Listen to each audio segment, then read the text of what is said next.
Puedes abrir tu Biblia, por favor, en Marcos, libro de Marcos, Evangelio de Marcos, capítulo 3. Y en Marcos como que las cosas caminan un poco más rápido porque las partes, o sea, cada sección o conversación como tienden a ser más breves. Entonces, él empieza cuando Jesús ya está predicando. O sea, ya está haciendo esto. Ya, o sea, nada de los magos, nada de los pastores de Belén. Y va muy directo al grano en cada parte de eso también. Entonces, hay una parte en todo esto en que la familia de Jesús no están de acuerdo.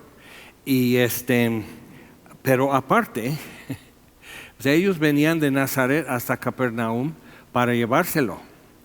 Y aparte están los fariseos y escribas que han llegado desde Jerusalén porque tiene fama, porque está enseñando algo y quieren ver qué, y luego no están de acuerdo tampoco con eso. Aparte, los líderes en Capernaum, por ejemplo, en la sinagoga, ya lo quieren matar.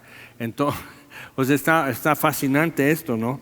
Y Jesús, algo que es muy importante en el Evangelio de Marcos, los 4 evangelios muestran eso, pero Marcos como que Jesús va, o sea, tengo que pasar por aquí y empieza a caminar. Y va quitando las cosas mientras avanza. O sea, no está como que pidiendo que las cosas se arreglen o que la gente le dé permiso o algo. Entonces, importante en esto lo que lo que está pasando vamos a ver, por ejemplo, desde el versículo 7. Entonces Jesús a la orilla del mar lo que hacía era subirse de vez en cuando había mucha gente así, subirse en un barco que lo alejen tantito de tierra, y eso permitía que su voz alcanzara a más personas, y por tendiendo pendiente, así el declive hacia el agua leve, así está haciendo un teatro natural. Con eso, entonces retiró al mar con sus discípulos y le siguió gran multitud de Galilea y de Judea, y de Jerusalén, de Idumea, que sería Jordania hoy, del otro lado de Jordán y de los alrededores de Tiro y de Sidón, lo que ya es más yendo hacia lo que hoy es Líbano. Oyendo cuán grandes cosas hacía, grandes multitudes vinieron a él. Es muy importante ver cómo corrió la voz, o sea, en espacio o sea, en poco tiempo, sin redes, sin televisión, sin radio, sin espectaculares, simplemente gente unos hablando a otros. Es muy importante ver eso.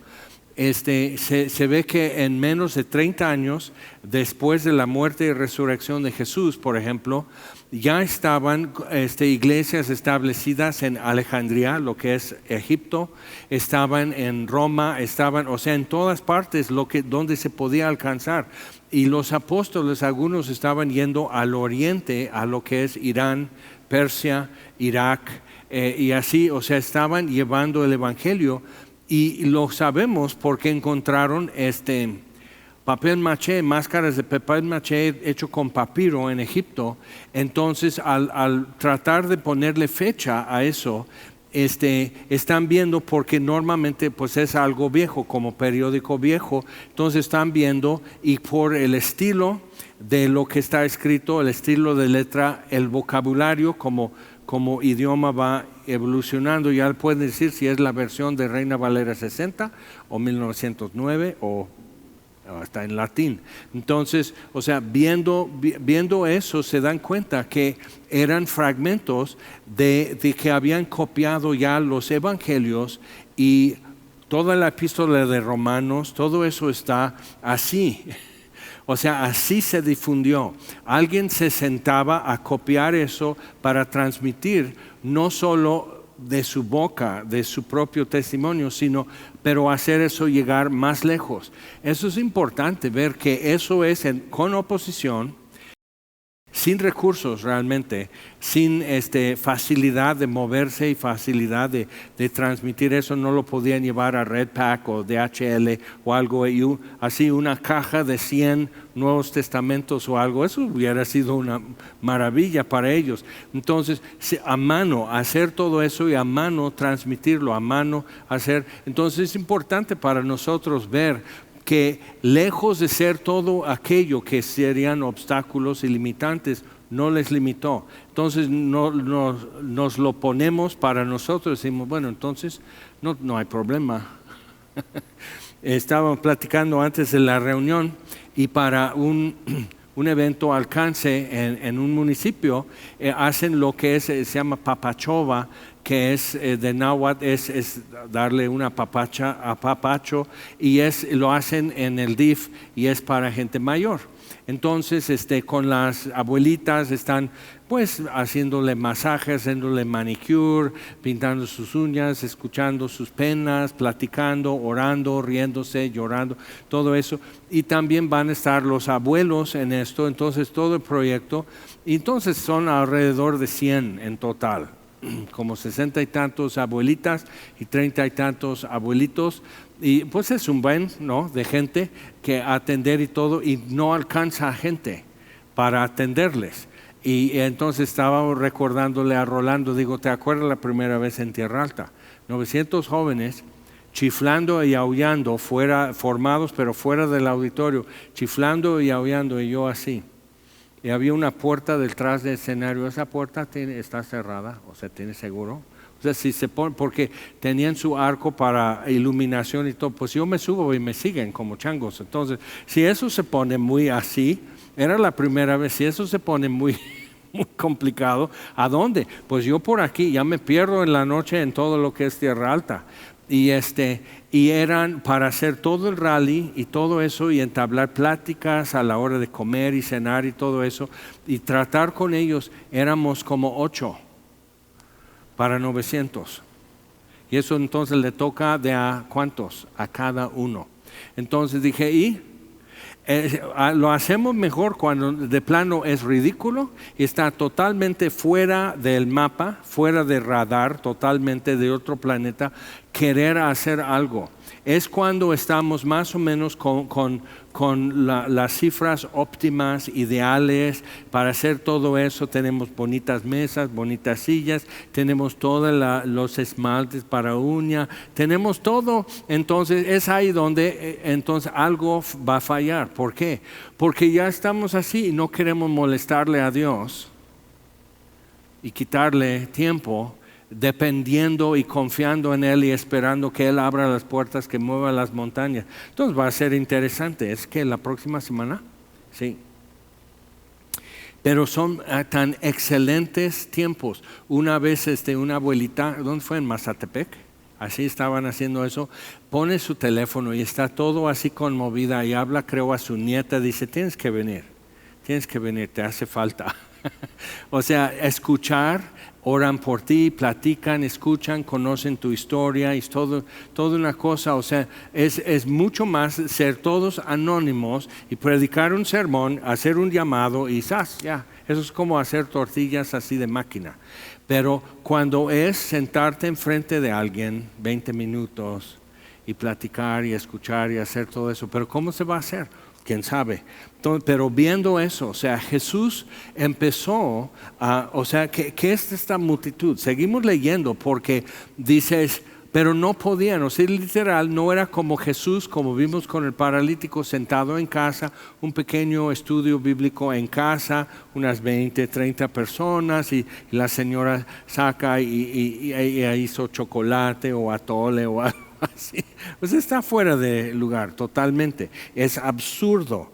Entonces venía esa multitud y dijo a sus discípulos que le tuviesen siempre lista la barca a causa del gentío, para que no le oprimiesen, porque había sanado a muchos, de manera que por tocarle cuantos tenían plagas caían sobre él. O sea, siempre empujándose. Hazte cuenta, es Luis Miguel. O sea, es simplemente por tocar, así tocarle. Y yo he visto eso en tiempo real, en eventos que si hay alguna celebridad, cantante o algo así, la gente, ¿verdad?, pierde los estribos. Entonces no están actuando bien, alguien puede, o sea, que se cae un niño, lo machucan, o sea, es toda una cosa y pierden, o sea, es una locura. Y los espíritus inmundos también están ahí. Y al verle se postraban delante de él. O sea, tomando control de un ser humano, espíritu, alma y cuerpo, de alguna manera muestra algo en su cuerpo. Entonces el espíritu tiene que doblegarse, postrarse delante de Jesús y ni modo. El cuerpo obedece al que le tomó control. Entonces se postraban delante de él y daban voces diciendo: tú eres el Hijo de Dios. Mas él les reprendía mucho que no lo descubriesen. Entonces, si te toca en algún momento, cuando ya se vuelve digital y ya lo puedes encontrar hasta en YouTube, Jesus Revolution es algo interesante porque muestra, wow, el impacto, la sensación de asombro ante lo que está sucediendo, escuchando la palabra de Dios. Miles de chavos y chavas y adultos y todo eso que no tenían la menor idea ni la menor intención de ser cristianos y así arrebatados por Dios simplemente por pasar, escuchan algo y ahí se queda. Entonces hay algo, todo eso, pero había un aspecto en eso de como estar como a punto de salir de control siempre. Era algo tremendo. Aparte, podrías tener un estudio bíblico en casa y todo es muy bonito y cantando así como se hacía en los 70. Entonces, todo así, y un endemoniado llega, empieza a gritar los nombres de cada uno en la casa. ¿Cómo lo sabe? Así, y a blasfemar. ¿Qué se hace? A ver, música. Va a gritar más. ¿Qué se hace? Entonces libraban de demonios a gente. Era la época que no sabía si estaba drogado, endemoniado o qué onda. Entonces todo eso estaba pasando, pero lo que está en la boca de todos es el nombre de Jesús. Y eso es importante ver lo que está pasando. Pero Jesús no permitía que los demonios, los espíritus inmundos, dieran testimonio de él.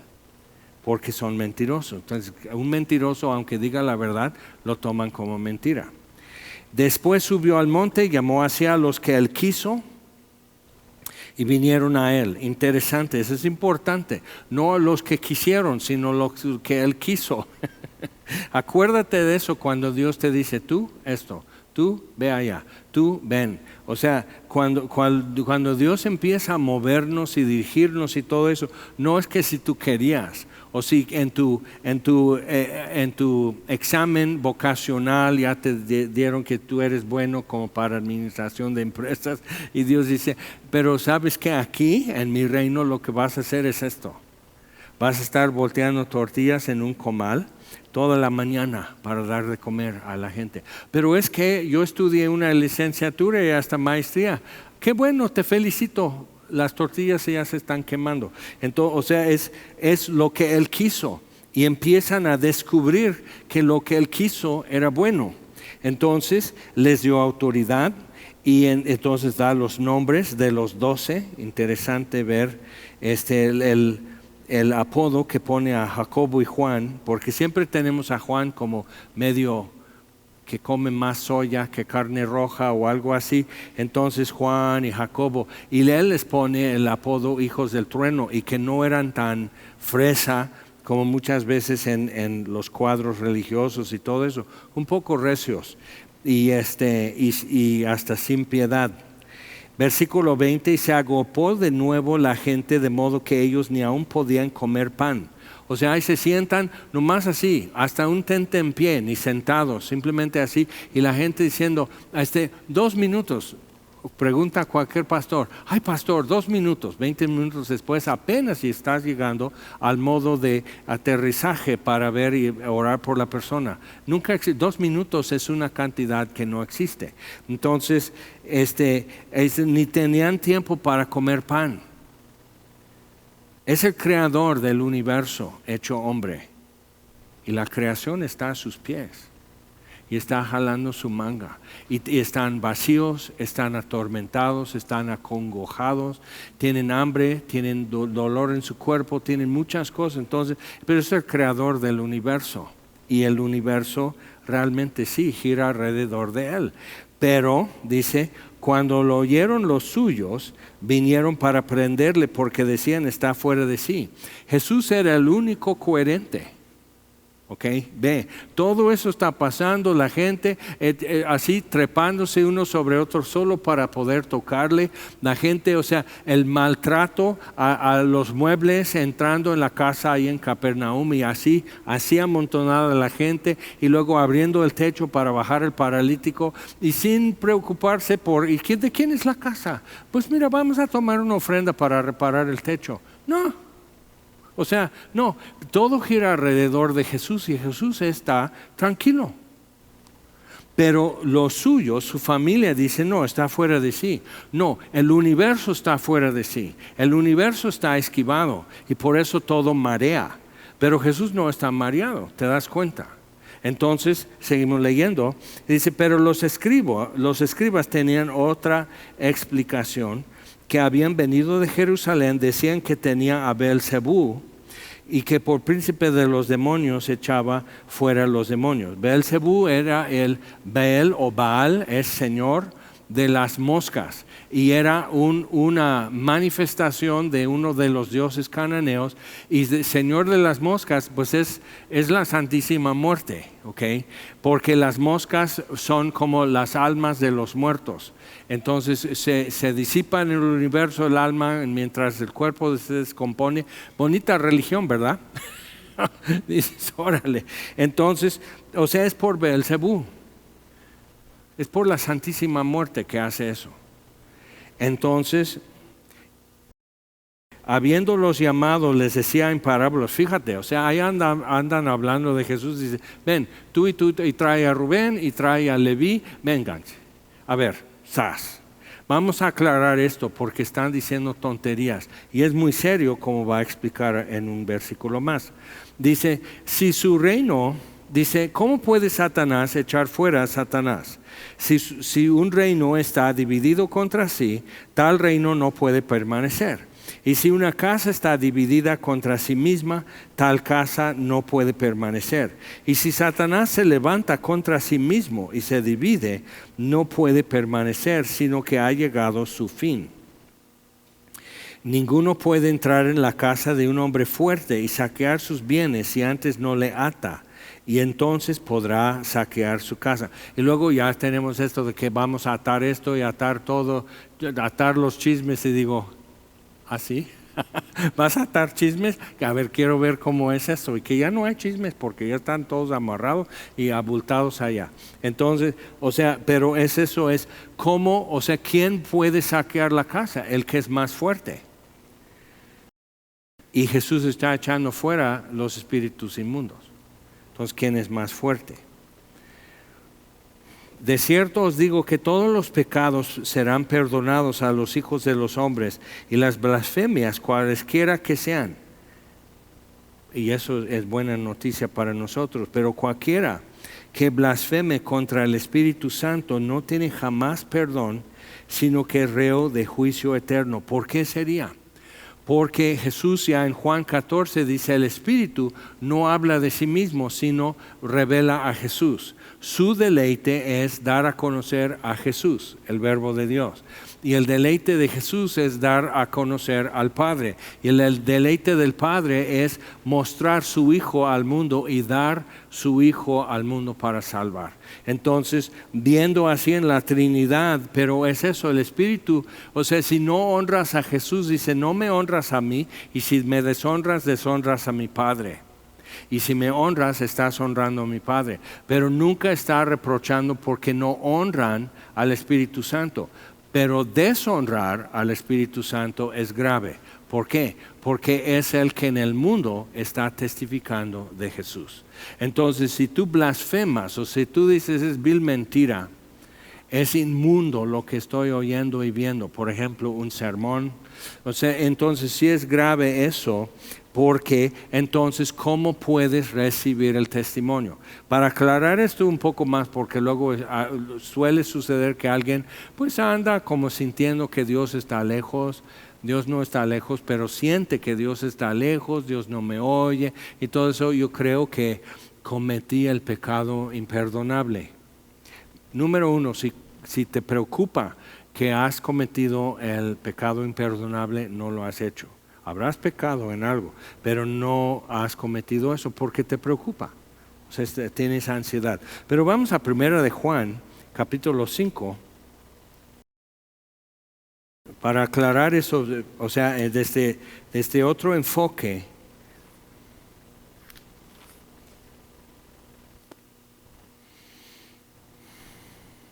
Versículo 9, 5:9, 1 de Juan 5:9. Y la primera epístola de Juan tiene eso, que mucho es como pruebas, como formas de, si esto, entonces esto, si no esto, entonces no aquello. Entonces es como que lo simplifica y lo aclara mucho. Entonces dice, si recibimos el testimonio de los hombres, que puede ser hasta verídico, ¿okay? Pero si recibimos el testimonio de los hombres, mayor es el testimonio de Dios, porque este es el testimonio con que Dios ha testificado acerca de su Hijo. Y en los versículos antes habla de eso, que en la tierra el Espíritu da testimonio, el agua y la sangre. Y la mejor forma de entender eso, el agua y la sangre, es lo que Juan mencionó. Cuando le traspasó un soldado con la lanza y salió agua con sangre. Es muy importante porque es una prueba forénsica de muerte física. Para entonces, ya cuando Juan está escribiendo todo eso y su evangelio, ya la enseñanza de los gnósticos era que, y eso invadiendo, infiltrando en la iglesia, que el cuerpo es obstáculo, es estorbo, nunca puede, mientras estás en tu cuerpo no puedes ser espiritual. Y como afectó en la iglesia católica, entonces conventos, el celibato, la cuaresma y todo eso es como que, entonces tiene que haber eso, penitencias siempre son físicas, entonces es suprimir y castigar el cuerpo físico pensando que es el problema, nada más que la envidia, el odio, la codicia se expresan físicamente, pero no son de origen físico. Entonces sí tenemos que ver que somos algo integrado, así. Entonces el agua y la sangre, o sea, el testimonio, porque decían, bueno, entonces yo puedo seguir pecando en mi cuerpo, pero en mi espíritu sirvo a Dios, ¿ok? Pero sigo pecando en el cuerpo. Entonces no hay problema. Y es interesante que donde eso ha entrado, lo que tienes son problemas como típicamente en y alrededor de la Iglesia Católica Romana, es el problema de una espiritualidad mística y una carnalidad fatal en la misma persona, hasta en el mismo evento. Entonces tienes la fiesta del santo en un pueblo y tienes la fiesta religiosa y la fiesta mundana. ¿Y qué hubo? Entonces, o sea, viendo eso y que no hay problema. Y eso no es lo que vemos en la Biblia. Entonces, el Espíritu da testimonio en la tierra. Jesús dice, cuando venga el Espíritu sobre la iglesia y para estar en el mundo testificando de Jesús, dice, Él convencerá al mundo, no tú y yo. Él convencerá al mundo de pecado, de justicia y de juicio. Entonces da testimonio el agua y la sangre, o sea, prueba física y prueba forénsica. Por eso el soldado lo hizo. Tuvo que poder el centurión entonces poner el sello que así en acta de difunción que este sujeto ya fue ejecutado expresando la justicia y voluntad de Roma. Entonces así, por eso fueron a verificar que los ladrones habían muerto y Jesús ya estaba muerto. Entonces verifican que no está en coma, que sí está muerto.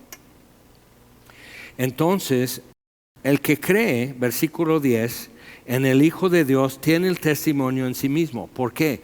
Porque ha recibido el testimonio de Dios acerca de su Hijo. Entonces el testimonio del Espíritu en la tierra, si recibimos esto, es para hacernos creer en el Hijo de Dios. Tiene el testimonio en sí mismo. El que no cree a Dios, no en Dios, sino a Dios, le ha hecho mentiroso, porque no ha creído en el testimonio que Dios ha dado acerca de su Hijo. Es muy fuerte. Entonces, este es el testimonio que el Espíritu ha dado, que el Padre dio acerca del Hijo, y que el Espíritu ahora da en la tierra este testimonio, que Dios nos ha dado vida eterna y que esta vida está en su Hijo. El que tiene al Hijo tiene la vida, el que no tiene al Hijo de Dios no tiene la vida. Por eso no es muy claro y eficaz decir quieres recibir a Jesús o quieres aceptar a Jesús en tu corazón. No es teológicamente, bíblicamente o simplemente en cuestiones pragmáticas, no es la mejor forma de decir, porque típicamente en la cultura alguno va a decir, claro, lo recibo en mi corazón, porque toda la infancia decíamos en la posada, no de esta pobre morada, ¿qué? Sino de mi corazón. Entonces es un tropiezo para muchos. No, pues ya lo tengo en mi corazón. ¿Y qué hace ahí Jesús? Ya que está en tu corazón, no ha movido nada, no abre ventanas, no ha pintado, no ha tumbado muros, no está haciendo ningún cambio. Entonces, ¿cómo me puedes testificar tú de que lo has recibido? Entonces, otra vez, el recibir primordialmente el testimonio que el Espíritu da acerca de Jesús. El que tiene al Hijo tiene la vida. El que no tiene al Hijo de Dios no tiene la vida. Ahora, podemos poner eso al revés. Si no hay señas de vida, lo más probable, no es 100%, pero lo más probable es que no tienes al Hijo. Entonces es importante poder ver eso. Cuando estás hablando con alguien y ves siempre como ciertos patrones y cierto cuadro así, lo que pasa en su vida, lo que quiere, lo que no quiere, lo que piensa, lo que no piensa y todo, es como señas de vida indican que sí tiene el Hijo, no señas de vida indican que probablemente no tiene el Hijo. Ok, ahora vamos adelante porque todavía no termina la familia de Jesús de querer arreglar a este hombre que está muy fuera de orden. Entonces, porque ellos habían dicho, tiene espíritu inmundo. Versículo 31, otra vez en Marcos 3. Vienen después sus hermanos y su madre. Imagínate que hablan de eso en los evangelios. Y Santiago, lo que es la epístola de Santiago es Jacobo, el hermano de Jesús. Y la epístola de Judas es Judas, el hermano de Jesús. Y tenía otros 2 hermanos. Y dice todas sus hermanas, que es más que 2. Entonces dices, pero otra vez el gnosticismo que infiltró en la iglesia de Roma estableció que María, para ser pura, para dar a luz a alguien que no tuviera pecado, era necesario que ella no tuviera pecado. Eso es la lógica aplicada. Eso es Aristóteles hablando a través de Roma. Entonces, si es esto, tiene que ser así, tenemos que poder ver cada paso en el desarrollo. Entonces, ella tiene que ser Virgen Santísima, tiene que ser la Purísima. Entonces ya tienen que hacer la leyenda de Ana y Simeón, padres de María, y que también Ana tuvo dio a luz a María así. Entonces, pues finalmente, ¿por qué de una vez no elevan a Eva a la Purísima? Ya no hay problema. Ya estamos libres todos. Entonces el problema de ese tipo de lógica es circular. Y no puede nunca avanzar a lo que sigue. Entonces, pero esa es la idea, que eso sería impuro tener más hijos. ¿Por qué? No hay ninguna evidencia bíblica, sino lo contrario. Entonces es importante ver eso, entonces vienen sus hermanos y dice, vienen después sus hermanos y su madre, y quedándose afuera enviaron a llamarle. Entonces no le entraban todavía, Y tienes que ver que María guardó estas cosas en su corazón, pero todos nosotros podemos ser influenciados por lo que nos rodean. Y si sus hermanos están diciendo, mira, ya perdí 2 clientes, porque Jesús. Porque hace esto, porque hace el otro. Todos ya me echan indirectas. Otro viene, pues ya perdí mi novia porque mis suegros no querían un yerno así, que tiene un loco en la familia. O sea, esas cosas sí influyen. Entonces viene María no creyente en Jesús, no viendo, no recordando otra vez lo que guardó en su corazón, lo que los pastores dijeron, lo que el ángel Gabriel dijo, que ella supo que fue nacimiento virginal, o sea, no fue un sueño. Entonces todo eso y como que, pero ¿por qué alguien tan cercano a Jesús como María y sus hermanos? ¿Por qué están actuando así? Porque entre más cercano estamos a Jesús, más nos damos cuenta que no le podemos controlar. No le podemos agendar sus cosas, no le podemos decir, pues ya se acabó el tiempo, Jesús. O sea, no le podemos controlar. Entonces ellos están así, pues tenemos que poner orden. A ver, poner orden.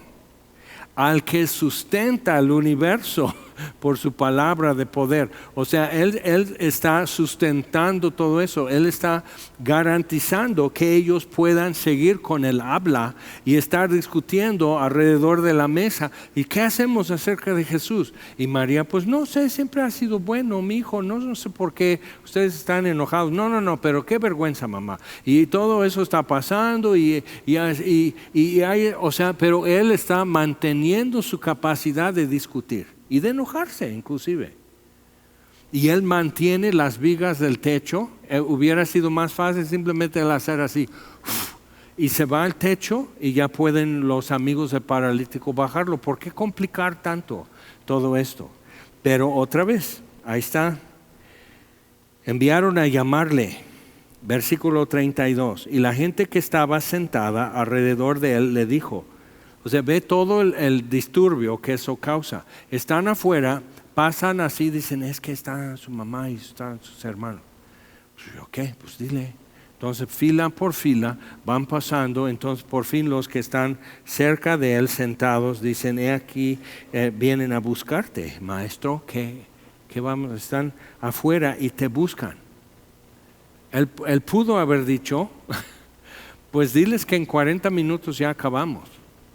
Como que les debe Él. No. Entonces, otra vez, queriendo ordenar y arreglarle y tenerle así en fila, Él les respondió diciendo, ¿quién es mi madre y mis hermanos? Y mirando a los que estaban sentados alrededor de Él, dijo, he aquí mi madre y mis hermanos. Porque todo aquel que hace la voluntad de Dios, ese es mi hermano y mi hermana y mi madre. Entonces muy fuerte. Y en su cultura es muy fuerte hablar así de tu familia, como puedes imaginar. Entonces, viendo eso, dice sí. Y no dice quién es mi padre. No, tengo un padre. Pero quién es mi madre y mis hermanos. ¿Quiénes son? Los que, dice, hace la voluntad de Dios, ese es mi hermano, mi hermana y mi madre. Entonces, al decir eso, está haciendo una invitación, si te das cuenta. Si quieres realmente tener acceso y en cierta forma poder interrumpirme, así tener esos como derechos y vínculos familiares como para sangolotear la vida del otro, tienes que hacer la voluntad de mi Padre. Ahora, es importante ver eso porque entonces tienes a María de Betania cuando muere Lázaro.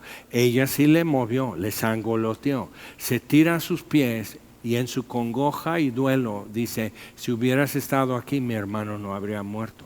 Jesús fue estremecido de tristeza y dolor, aún sabiendo que lo va a resucitar en minutos. Entonces, viendo eso, tenemos que decir, ok, entonces sí hay un modo de poder realmente mover la barca cuando estás cruzando el mar de Galilea. O sea, es la cercanía, pero la cercanía tiene un boleto que tienes que comprar, que es la voluntad, hacer la voluntad de Dios. Entonces, para eso vamos a Efesios capítulo 5. Número uno, si quieres verlo así como bosquejo, número uno, es posible conocer la voluntad de Dios y hacerla. Efesios 5. Así si tomas apuntes, entonces pones eso. Efesios 5, 15. Todo el capítulo 5 está hablando de andar en amor, andar en amor sacrificial, andar en la luz como hijos de luz, dignificar el llamado que Dios nos ha dado, andando en justicia, en el temor de Dios y viviendo como hijos de luz. Entonces, mirad pues como, para hacer esto, para vivir de este modo, mirad pues, versículo 15, con diligencia como andéis, no como necios, sino como sabios. Entonces es posible no ser uno de esos torpes. Ten ánimo. No como necios, sino como sabios, aprovechando bien el tiempo porque los días son malos. Por tanto, no seáis insensatos, que en griego es como bofo. O sea, tiene forma pero está hueco. No seáis insensatos. Entonces es posible no ser bofos, es posible no ser cabeza hueca. No seáis insensatos, sino entendidos de cuál sea la voluntad del Señor. Entonces, es posible saber su voluntad y andar en su voluntad, y luego nos da un recurso. Dice, no os embriaguéis con vino, en lo cual hay disolución, lo opuesto de diligencia. Antes bien, sed llenos del Espíritu, hablando entre vosotros con salmos, con himnos, cánticos espirituales, cantando y alabando al Señor en vuestros corazones, dando siempre gracias por todo al Dios y Padre, en el nombre de nuestro Señor Jesucristo. Entonces, alguien que está conociendo y viviendo la voluntad de Dios, andando en su voluntad, lleno del Espíritu, tiene belleza en su vida y tiene gratitud en su corazón. Qué feo, ¿verdad? Vamos a Colosenses, después de Efesios, Filipenses y Colosenses, capítulo 1. Entonces es posible saber la voluntad de Dios y andar en la voluntad de Dios. Ahora, Colosenses 1, Pablo orando por los colosenses, no los conocía, pero es importante ver eso. Sabía que había como amenazas de falsa doctrina, influencias que estaban entrando en la iglesia en Colosas. Entonces, él está escribiendo esto como vacunarles contra eso con buen conocimiento. Y versículo 1:9 de Colosenses, por lo cual también nosotros, no los conocía, pero oyó de las circunstancias de esa iglesia y cómo llegaron a creer. Desde el día que lo oímos, no cesamos de orar por vosotros y pedir que seáis llenos del conocimiento de su voluntad en toda sabiduría e inteligencia espiritual. Entonces, Pablo dice, yo sé que fundamental y primordial es esto. No los conozco, no sé en detalle cómo están y qué necesitan, pero yo sé que puedo y debo pedir por ellos sin cesar estas cosas. Entonces nos da como una vista de qué es lo que yo debo estar buscando y pidiendo a Dios también, que es fundamental y primordial, es ser llenos del conocimiento de su voluntad, en toda sabiduría, que es saber cómo hacer las cosas, e inteligencia espiritual y saber por qué. Y para que andéis como es digno del Señor, agradándole en todo, llevando fruto en toda buena obra. Eso es lo que cuando voy a andar en su voluntad, así se ve, dando fruto en toda buena obra y creciendo en el conocimiento de Dios.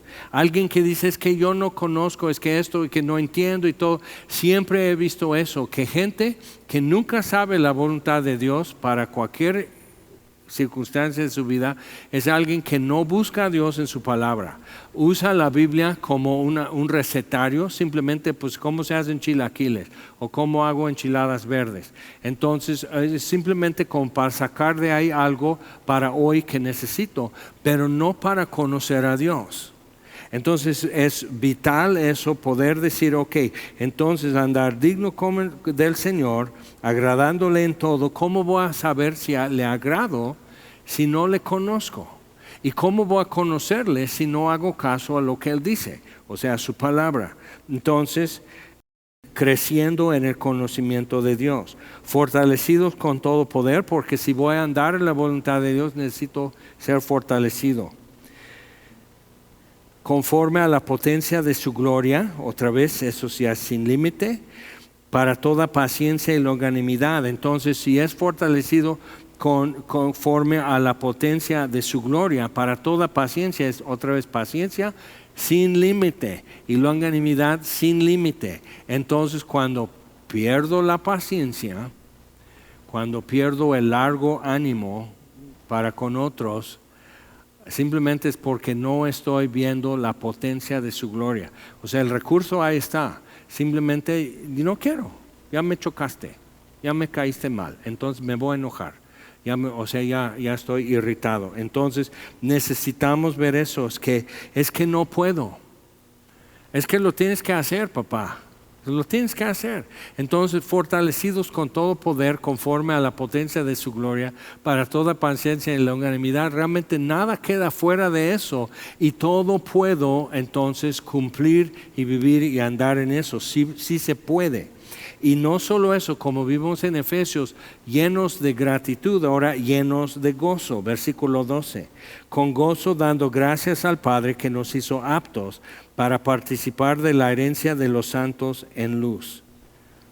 Y dice, pues si eso se te hace como que, entonces no has visto nada. O sea, otra vez tienes que ir al principio y caminar todo esto con Dios y viendo, y luego nos trae cuál es la base de nuestra gratitud y gozo, el cual nos ha librado de la potestad de las tinieblas y trasladado al reino de su amado Hijo.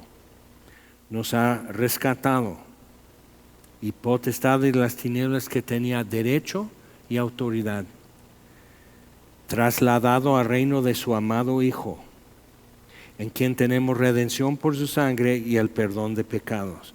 Y eso es la base, es tu fundamento para gozo y gratitud. Estar recordando y recordando y recordando. Ok, y por último, vamos a Romanos 12. Entonces, ya vimos que en Efesios es posible conocer y es necesario conocer y es posible hacer y andar en la voluntad de Dios. Y necesario hacerlo. Entonces en Colosenses, que ahí está todo el recurso, pero tengo que pedirlo.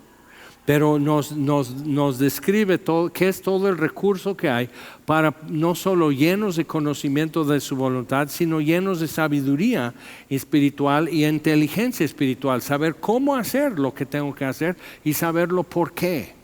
Y luego todo el recurso para que no sea un pesar andar en la voluntad de Dios, sino que realmente sea algo ligero y gozoso para mí. Entonces, ahora, Romanos 12... ¿cómo saber si estamos en su voluntad? Pues número uno, lo obvio es, ya hemos estado buscándole a Dios para conocerle en su palabra. No es algo místico, es todo lo contrario a místico, buscar a Dios en su palabra. Es realmente poner atención y memorizar y aprender quién es, cómo es, qué busca, qué quiere, cuál es su plan, cuál es su diseño. Todo eso realmente conocerlo. Así que hermanos, Romanos 12, 1, así que hermanos, os ruego por las misericordias de Dios, quien nos rescató de la potestad de las tinieblas y los trasladó al reino de su amado Hijo, os ruego por sus misericordias que presentéis vuestros cuerpos en sacrificio vivo. Otra vez lo gnóstico de ver mi cuerpo como el estorbo. En el cristianismo bíblico, el cuerpo es otra arma que tengo para hacer la voluntad de Dios. Es parte de la panoplia, todo lo que es necesario de herramienta y armas para pelear la buena batalla. Mi cuerpo es parte de eso. Entonces no es seguir viviendo en el mundo, pero en mi corazón sí amo a Dios. Entonces es algo integrado. Presentar nuestros cuerpos en sacrificio vivo, santo, agradable a Dios, que es vuestro culto racional. No os conforméis a este siglo, o sea, que esto no sea el modelo o el diseño o las intenciones que el mundo nos muestra, simplemente nada que ver, sino transformaos por medio de la renovación de vuestro entendimiento. Otra vez, si voy a entender algo diferente, ¿de dónde lo voy a entender? Entonces, por eso la palabra de Dios es fuente de nuevo entendimiento y eso es renovación para nosotros. Para que comprobéis, y si marcas tu Biblia, marca, subraya, ¿para qué? Para que comprobéis. Entonces hay una razón por hacer eso, no es nada más un ejercicio espiritual o un rito, sino es realmente presentarnos como para hacer algo. Y es andar en su voluntad, no nada más pensar en su voluntad o querer su voluntad, pero realmente meternos y andar en su voluntad. Entonces, para que comprobéis cuál sea la buena voluntad de Dios, agradable y perfecta. Para saber si es su voluntad, voy a tener que hacerlo, voy a poder revisar con su palabra, porque de principio ya vine haciendo esto. Sigo en gratitud, sigo en gozo, sigo con toda paciencia y toda longanimidad, sigo demostrando que fui rescatado de la autoridad, del control de las tinieblas y he sido trasladado al reino de su amado Hijo. Todo eso se está haciendo evidente y estoy comprobando, andando en su voluntad, que sí es su voluntad porque veo su voluntad ejecutada en mi vida. No es tan complicado. Pero requiere que cada día de mi vida voy a tener que hacer eso. Y como es la pregunta de 10,000 pesos siempre, ¿o tienes algo más importante que hacer? Que vivir para Él. Vamos a orar. Señor, te damos gracias por Jesús, que todo el universo gira alrededor de Él y siempre son los que no saben eso, que chocan con Él. Y les pisa los callos y Él habla cuando ellos querían silencio y viceversa. Y Señor, nos has traído cerca, que estábamos lejos, para poder ver y entender y que también nuestro mundo y nuestra vida gire alrededor del Hijo de Dios. Y en eso vemos que hay perfecta calma, perfecta como comprensión de que todo está bien. Entre más cerca llegamos, pero dándonos cuenta que yo no soy el eje, lo es Él. Entonces, juntos aquí estamos pidiéndote, ponnos en eso, ayúdanos a voltearnos, a orientarnos y ver a Jesús como el centro y que todo gira alrededor de Él y todo ya es explicable, todo tiene sentido y todo queda claro, Señor. Y te pedimos eso porque hemos probado tu voluntad, hemos probado, Señor, y tenemos gozo, y hemos probado y tenemos gratitud. Entonces te pedimos más. Abre más nuestros ojos y sigue renovando nuestro entendimiento. Y te lo pedimos, Señor, en el nombre de Jesús. Amén. Señor les bendiga.